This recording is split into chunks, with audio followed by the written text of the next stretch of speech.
আজকে আন্তর্জাতিক চা দিবস ২১শে মে।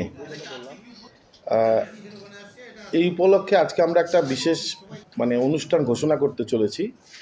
এটা আপাময় জলপাইগুড়িবাসী প্লাস উত্তরবঙ্গের জন্য একটা বড় মাইলস্টোন হতে যাচ্ছে। জলপাইগুড়ি জেলা যখন বাংলাদেশে ছিল বা পূর্ব পাকিস্তানে, সেই সময় 1874 সালে ইংরেজ সাহেব হাউটন সাহেব এখানে গাজলডোবাতে চা গাছ লাগিয়েছিল। আর এই বছর 2024, 150 বছর। জলপাইগুড়ি জেলার 150 বছর পূরণ হচ্ছে এই বছর। সেটাকে স্মরণীয় করে রাখতে আমরা জলপাইগুড়ি জেলা ক্ষুদ্র চা চাষী সমিতি আগামী নভেম্বর মাসে একটা ডুয়ার্স টি কনক্লেভ আমরা চালু করব।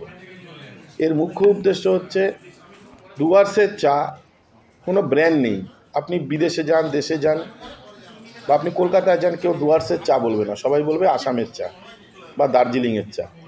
আমরা চাই জলপাইগুড়ির যে চা, যেটা ডুয়ার্সের চা, সেই চাটার একটা বিশ্ব জুড়ে বা দেশ জুড়ে একটা পরিচিতি লাভ করুক। এই জন্য আমরা দেশ বিদেশের ক্রেতা বিক্রেতাদের নিয়ে এবং চায়ের সাথে জড়িত যারা বিশেষজ্ঞ তাদের নিয়ে আমাদের লোগোটা, যেটা আমরা ডুয়ার্স টি কনক্লেভ 2024 নভেম্বর মাসে করব জলপাইগুড়ি জেলাতেই। সেটাই আজকে আমরা ঘোষণা করছি আন্তর্জাতিক চা দিবসের প্রাক্কালে। এবং এটা খুব আনন্দের বিষয় যে আমাদের জেলা যেহেতু চায়ের জেলা এবং চায়ের উপরই আমাদের জেলার সিংহভাগ মানুষ জড়িত, সুতরাং এই দায়িত্বটা এই জলপাইগুড়ির চায়ের দূত হিসাবে বা বাহক হিসাবে, এই জলপাইগুড়ির যে লেগাসি চায়ের, এটা আমাদের দায়িত্ব নিতে হচ্ছে।